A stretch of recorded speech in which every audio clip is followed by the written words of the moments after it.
Nothing here. Nothing here and nothing here. What you got? Coffee, for starters. You've been up all night. Oh, nothing unusual about that. What else? Sean called. He's still waiting on the lab report about the ring. Any information on Putnam's attorney in New York? No, I'm afraid there's nothing there yet either. Well, what the hell's taking so long? Info on the attorney is on its way, and the lab is working on the ring. I don't know what else to tell you. Get down there. Break heads if you have to, but just get it done. Yes, sir.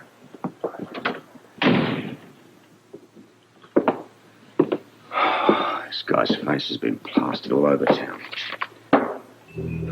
Nobody's come forward. You're out there, Putnam. I'd love to know where you're hiding.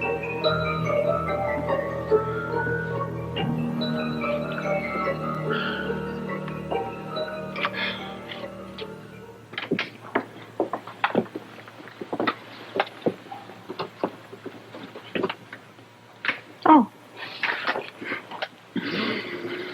Thanks for spending the night here last night. And as for helping me keep him alive. Is everything okay? Mm-hmm. Now, if he would only agree to the surgery. What? You still got that feeling about Bill? After the lecture that you gave me yesterday about keeping my mouth shut, I'm going to take the fifth. Are you going to hold that over my head forever? No, I'm going to hold it over my head, and I'm not going to say anything until I am very sure. Well, I gotta go. See you next break.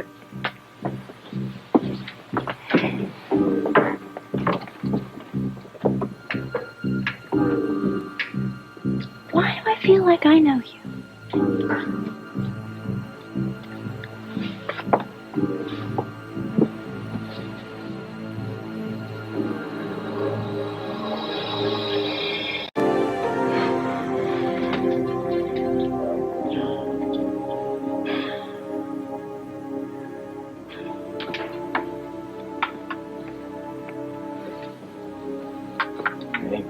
He's still asleep.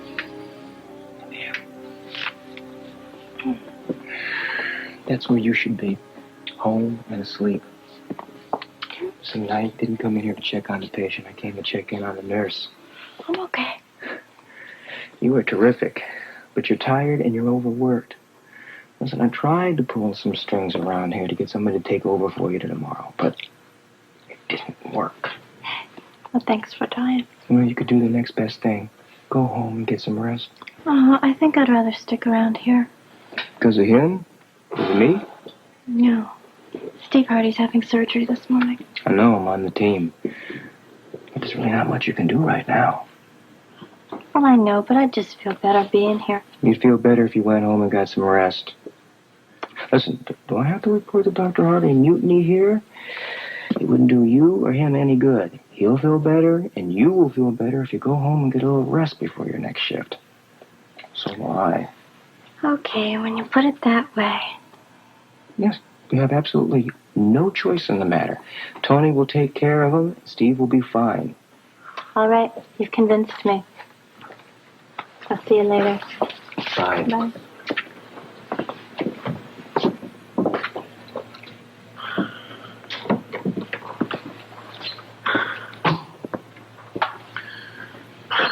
Good morning.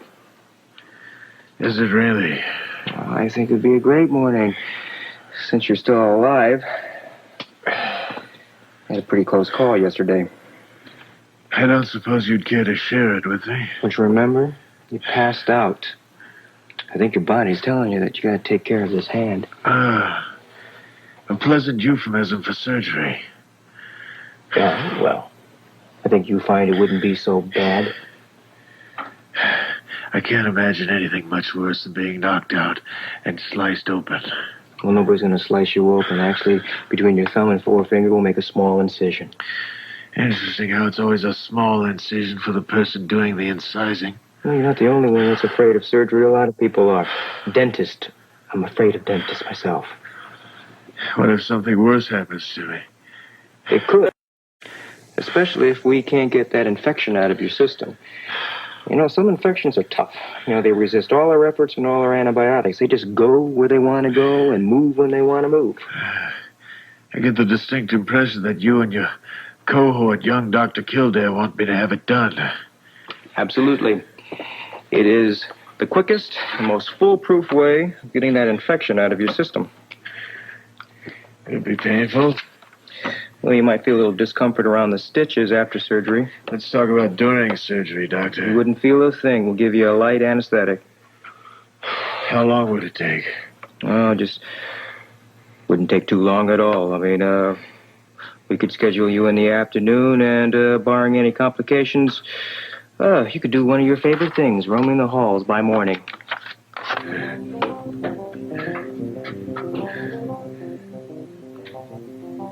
Schedule me. What? You heard me? Schedule me. The sooner the better. Let's get on with it. Dr. Jones has surgery in the morning until noon. Well, can't he shift his schedule around and take me first? No, he has the chief of staff, Dr. Hardy. You're telling me that now I've decided to go through with it, you're going to make me wait? Relax, Bill. We can make good use of this time. I'll schedule you for the afternoon. You've made a very good decision. That's a great comfort. Anything to get the hell out of here. Even half a chance of me finding out a fat mouth are going to ruin everything. I'm going to finish what I started, Robbie. I've waited a long time to get to you. Here's the lab report on the ring. And? We are in luck. It was purchased at Hoffman Jewelers here in Port Charles. So they were able to ID the jeweler's stamp, right? No easy task. They said the stamp was pretty worn. We know what has to be done next, don't we? Yeah, prove the ring belonged to Graham Putnam. Very good. Remind me to put you down for promotion. Now, if we can verify that that ring is Putnam's, it puts him in the house the night that Anna was kidnapped. I gotta get a car. Okay. All right, Sam. How are you? Robert, here's the report. His lawyer. No, I am... Owens, Richard Owens. And according to the institution, Owens was the first stop that Putnam made right after he was released. Uh-huh. That explains why the first snowman's letter was postmarked New York City. Exactly. It's no longer supposition. All the pieces are finally falling into place. Okay. We know the jeweler. We know he has information, and the information is vital. On the other hand, I want to get to New York and talk to this lawyer. You can't cover them both. Let me take the jeweler. Do you mind? Are you kidding? Anna's life is at stake. That's the information you're going to need. Go through it while I get onto the airlines. I want to shuttle out of here safely. Yes, sir. What'll it be for you? A diamond for your lady? A watch for yourself? Oh, not today. It's police business. I'd like to ask a few questions. Do you recognize this ring? Well, that's a very interesting piece. We know it was purchased here. We just don't know when or by whom. Well, I've only had the place 2 years. Well, even so, you must have records. Ah, yes. Records. Mm. I'll go check.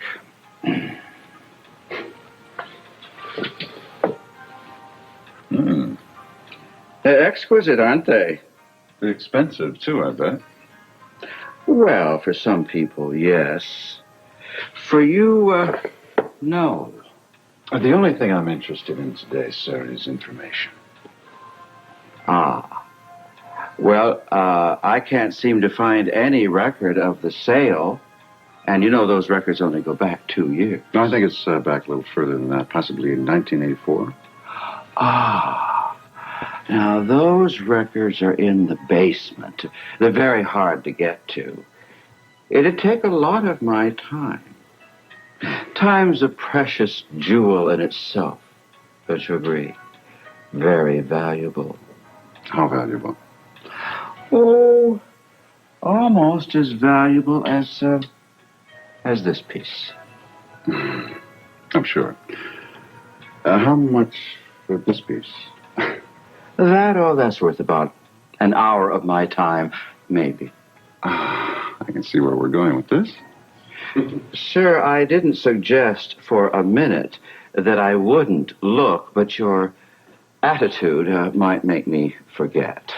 And your attitude might make me get a search warrant. Which, again, takes time. Actually, I think my lady would love that piece. It's quite expensive. Worth about 3 hours of your time. Indeed. Take checks, of course. Oh, absolutely. While I write the check, why don't you try and locate those records? I just remembered. I know exactly where they are. I'll be right back. I'm sure.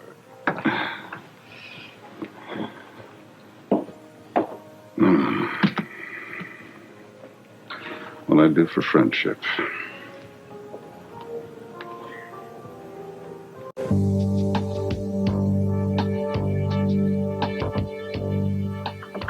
Mr. Robert Scorpio is here. Who? The police commissioner from Port Charles. Don't you remember he called earlier for an appointment? Oh, yes. How could I forget? Do you know what he wants to see? I well, think it shouldn't take too long to explain. It's all right. Dick Owens, Mr. Scorpio, pleased to meet you. Sit down. Thank you. I'm not too familiar with your city. I understand it's quite a town. Quite. You've never been there? Flown through on business, that's all. Then I don't suppose you know too many people. Unfortunately, no. What about Grant Putnam? You do know Grant Putnam. The name's familiar. What about the man? I've been in practice many years, Mr. Scorpio. I've had many clients through the years. Grant Putnam was one of them, or should I say, is one of them. Could be. Putnam's not an unusual name. I didn't come here to play games, Mr. Owens. I want information about your client, Grant Putnam. I want to know where he's been since day one from leaving the funny farm. This man you're speaking of, has he been charged with anything? I'll say this once more, Mr. Owens. I didn't come here to play games. Now, this man, as you so call him, has possibly damaged my daughter for life and may have even killed her mother. Now, he was your client, wasn't he? I see no reason to deny it. He hasn't been arrested, has he? Look, I'm going to have you arrested very shortly for hampering an investigation if you don't tell me what I want to know. Furthermore, I'm going to have your client reduced to toast on the electric chair. Now, Grant Putnam was in Port Charles 1, maybe 2 weeks ago. Possibly he's still there. Tell me, Mr. Owens, how do I find him?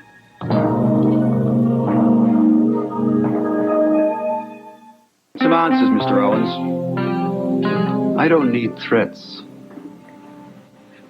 I'm sorry if you perceive my inquiries that way.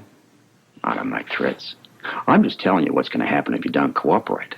Now, I happen to believe that your client, Grant Putnam, is a psychotic killer. I just want to find the guy before he proves me right. Talk to me. All right. All right. You made your point. I saw Grant briefly after he was released from the asylum. And? We took up money matters, business. He receives an allowance from his family's estate. Go on. Well, I haven't seen him since. Shortly after that, I received a phone call saying he was in Port Charles. Where in Port Charles? As a rule, he doesn't give me his address. Well, maybe a box number, post office. Look, how does the guy get his pocket money? Well, let's see.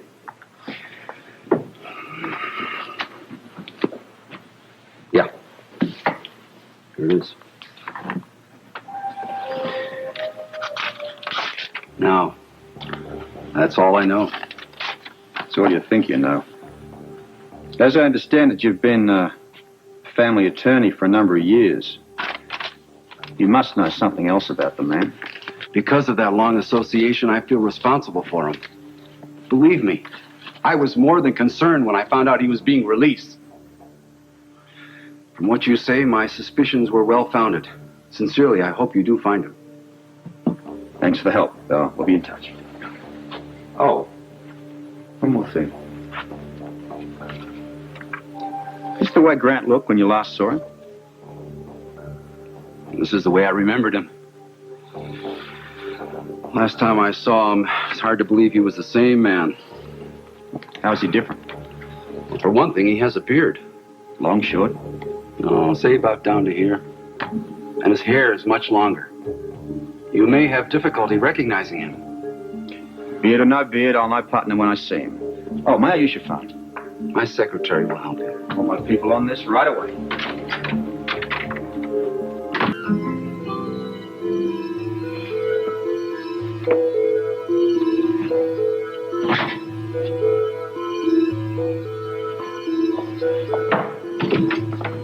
So Sam outside just told me good news about New York. Congratulations. At least it's a step forward. Oh, I'd say it was a giant step. I assume you stationed men around the post office box. Yeah, if Putnam turns up, we'll grab him, but I'm not holding my breath. Either way, we're ahead. But I'm tapped out. Just as we're getting somewhere? Now, I don't mean tapped out of the case. I mean tapped out of money. It cost me a bloody fortune, but I did hit pay dirt with that jeweler. Hand me your sad sex story later. Facts first. All right. The ring was a customer design purchased by one Grant Putnam in 1984.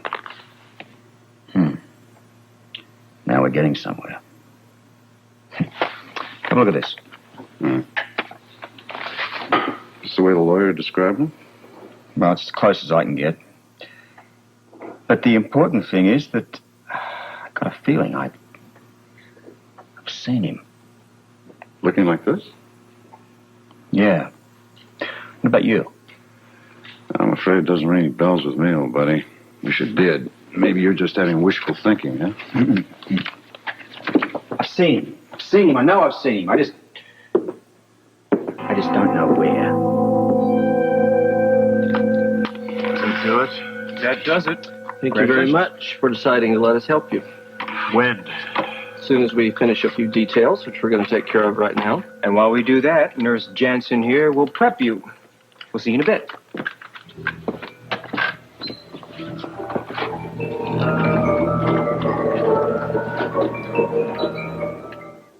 It's all set?